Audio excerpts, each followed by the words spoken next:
Also, on this day a year ago, another tornado touched down in Leon County, particularly in the Baum community. The tornado was classified as an EF2, which means there are wind gusts up to 140 miles per hour.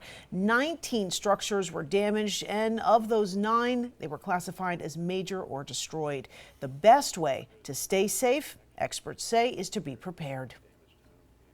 So staying informed of hazardous conditions is key. Having a family emergency preparedness plan, knowing what you're going to do based on the scenario and how your family should react, and having a disaster supply kit are the 3 keys to being prepared for disaster. While the intensity of this tornado is rare for the Big Bend area, Kevin Peters encourages everyone to download the Leon County Citizens Connect app to stay informed. And a tornado touchdown in Nashville overnight as well. So far, at least 22 people are dead in Tennessee because of the severe weather. First Alert meteorologist Reed Leibarger explains why so many tornadoes form during this time of year.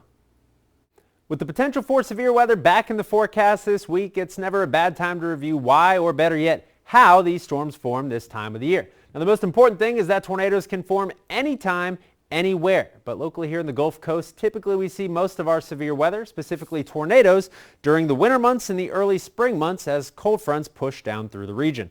Most of that is due to the wind direction, when you get different direction winds between different levels of the atmosphere. When you have warm, moist air moving through at the surface and then cool, dry air above, you can see these cold fronts create spin in the atmosphere as these fronts do roll through. When you have a lot of shear, that's when you see that rotation, and then with instability as cold fronts push through, you get lift. When the strong lift in the thunderstorm flips that rotation vertically, you get a tornado. Now again, a few more important things to remind you of this time of the year. It's always important to have a safety plan, knowing the difference between tornado watches and warnings, and knowing where your safe place is just in case you get put under a tornado warning. That's always going to be the lowest, smallest, most interior room in your house, putting as many walls between you and the outside as possible.